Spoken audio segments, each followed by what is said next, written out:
Hi, welcome to the Odin School of Mysteries number 2. My name is Bear, and we're going to talk about the Dying God myth today. So, the Dying God myth is one of those things that, unless you've already been ass deep in mythology, you've probably never really thought much about it. There's a subset of mythological story that's called the myth of the Dying God. And it's stories like the death of Horus, the death of Osiris, the death of Balder, the death of Odin, the death of Ishtar, the death of Tammuz, the death of Persephone, the death of Eleusis. I mean, freaking... you throw a stone and you could hit one. They're everywhere. Christ is a Dying God myth. So it's one of those, like I said, unless you are someone who's really into mythology like I am, you probably haven't really come across it yet or really thought about it. However, and I mean all, mystery school philosophy is based on the murder and resurrection of the Dying God. If we could go back to Christianity, for example. I mean, what is Christianity about? It's about the death and resurrection of their Dying God. However, Christians, they only have just the very most exoteric outer gates interpretation of it. They don't go any deeper, which is what the mystery schools are about. Or that's what they're designed to do, is to teach you the philosophy behind it. Philosophy is the key, and a symbol is the door. Without the key, the symbol is meaningless. So wisdom is locked behind a door. You have to have the key and the symbol in order to unlock the wisdom behind it. So when we're dealing with any type of Dying God myth, and I don't really, there's none I could think of off the top of my head that this wouldn't be the case with, you have to have the philosophy and the knowledge of the symbol in order to understand the true mystery behind what is being taught. And that's really hard, and that's why you end up with people on the internet who will point and scream, crying Illuminati and all of this stuff, because they don't understand the way mystery systems work. That before you get to know what the truth is, before you get to understand what's really there, there's several layers of things that must be understood first. Which is the challenge for me, is how do I teach that? Because the way the mystery schools work is, it's not like you sit down for a class and you have someone like this who's just explaining things to you. There is a lot of self-work that is done, a lot of questions that have to be asked. And so it makes it challenging for someone like me to try and explain this stuff. So the first thing that must be understood, like we talked about last week, was that the Dying God myth... I'm sorry. The thing we talked about last week is the first arcanum, which is that you and I, we live in the underworld. We live in the underworld. This is the land of the dead. You wonder what it's like to die? Congratulations, you figured it out. This is what it's like to die. You're incarnate. You've been buried. You're entombed. You're buried underneath that mixture of clay. This is why we're called clay. Water and earth. The ancients weren't stupid people, you guys. There's reasons why these things are said.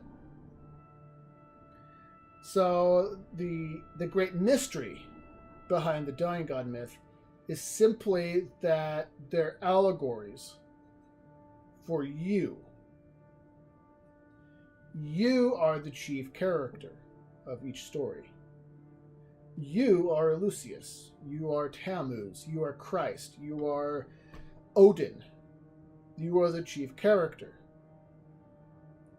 And buried deep in each of these Dying God myths is a step-by-step process on how to escape from your situation, how to escape from death, being stuck in the underworld, how to climb, in our case, Yggdrasil, how to see the runes. So basically, okay, let me back up.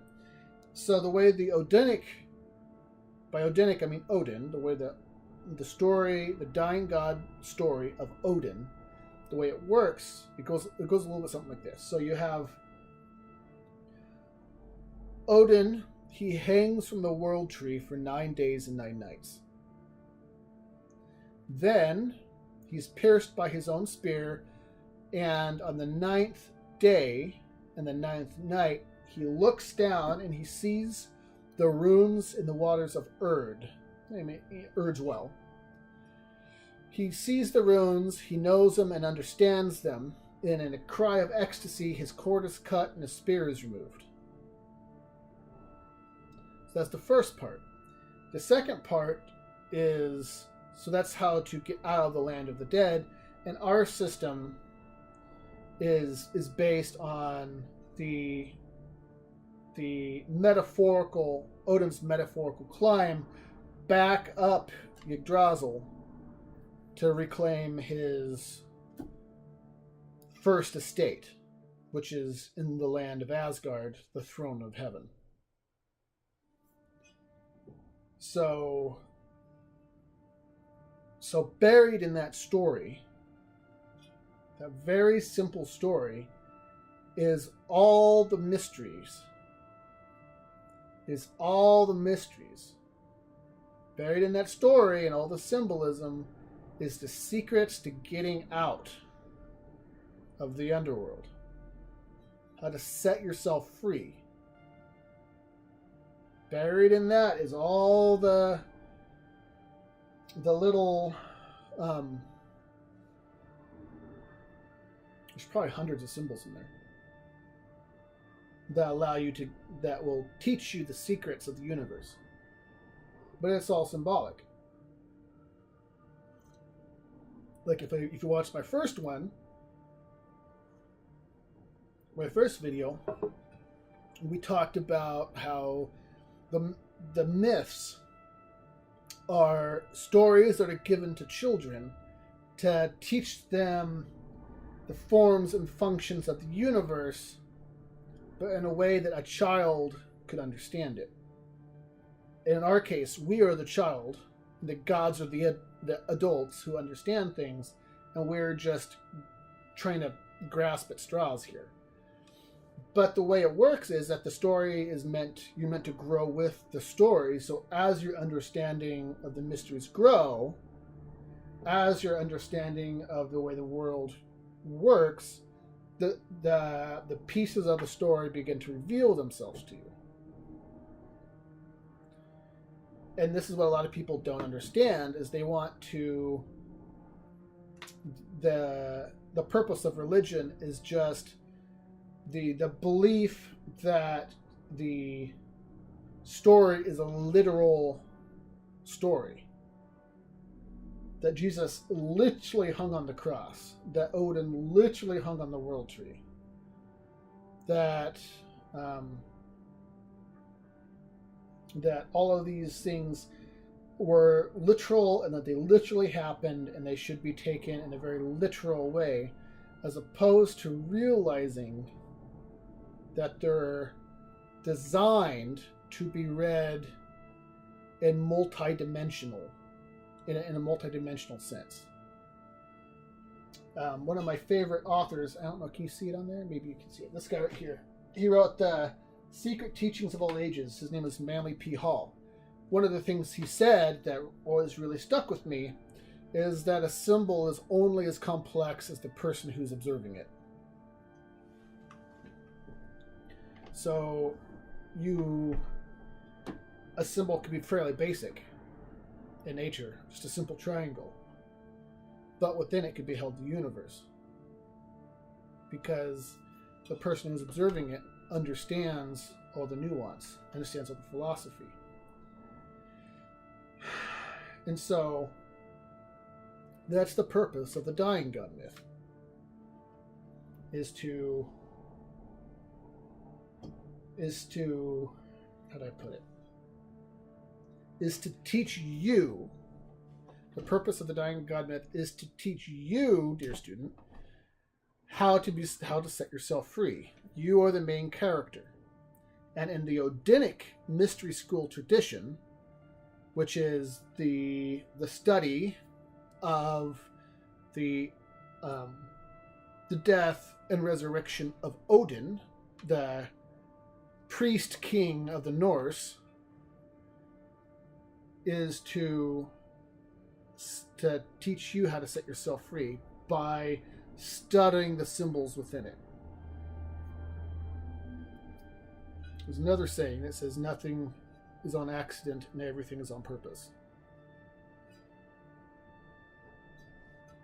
And you can't really, and unless you know the first arcanum, unless you understand that we live in the underworld, there's no way to set yourself free from that.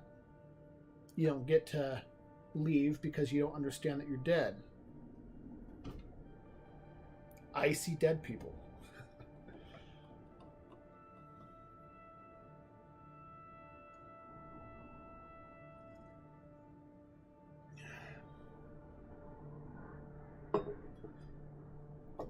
So,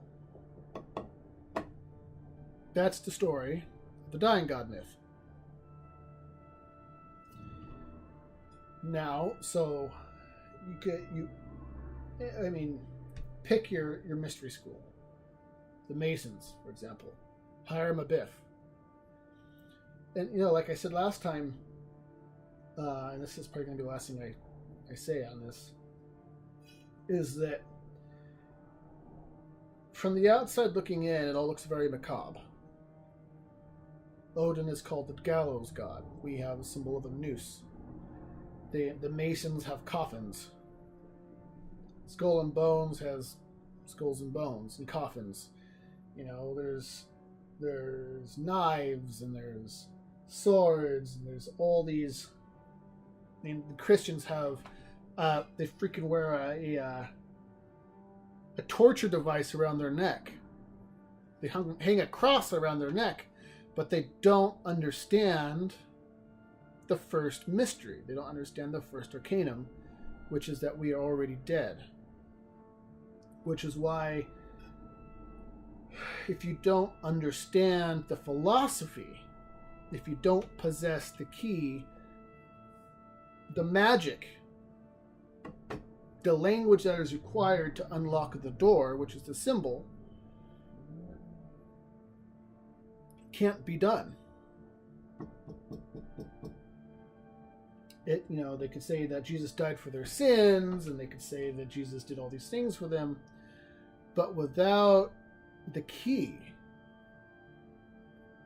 to the symbol, without the philosophy, the symbol itself is meaningless. You don't understand what's actually happening here.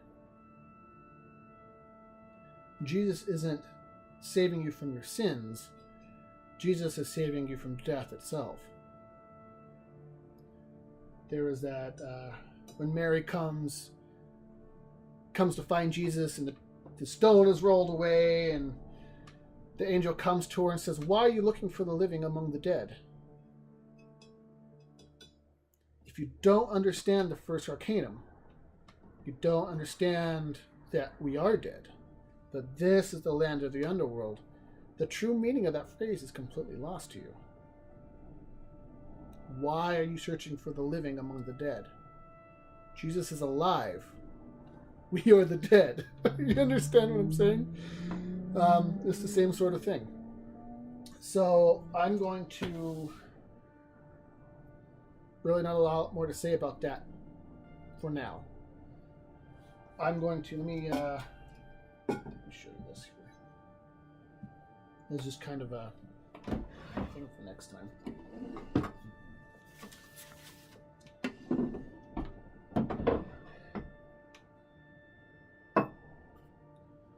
Well, this is kind of we'll be going over this a little bit next time.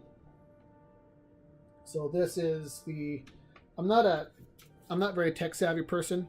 You know, most people could probably draw up a really fancy thing with their computers. I can't.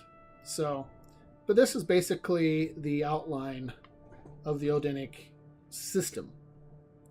So I bring up the Masons quite a bit just because people are familiar with the Masons, and it's a pretty it's an easy thing to compare things to, just so you kind of know where we're at. So, like, for example, this would be the 33rd degree right here. These are called the 9 steps of Odin. The 9 steps of Odin that he takes to get up Yggdrasil. And it's made up of 3 gates and 6 rites. So you have 2 rites and then a gate. And each gate is opened by a key. And at some point we'll go over to what a key is. And then you eventually, this is about the 33rd degree, like I said, and then these are called the secret rites or the temple rites, which basically means you've been set free, and now you actually get to learn the mysteries. A little bit like what they say with karate being once you get your black belt, you finally get to learn karate. It's the same sort of thing. After you finally get your 33rd degree Freemason, then you finally get to learn the mysteries because you've discovered all the background stuff. You finally get to start practicing being a doctor, so to speak. And so the number 9 is about the same thing to us as a 33 degree Mason. And you have 2 rites and then a gate. So you have I don't know. We'll go into all that later. But that's essentially it. That is about the Dying God myths. They are the runes. They are the mysteries. They're the things that set you free. They are they're the runes, you guys. They're the thing that sets you free from the land of thick darkness and gloom, being buried in mud and water. So, all right. Talk to y'all later. Have a great day. Bye-bye.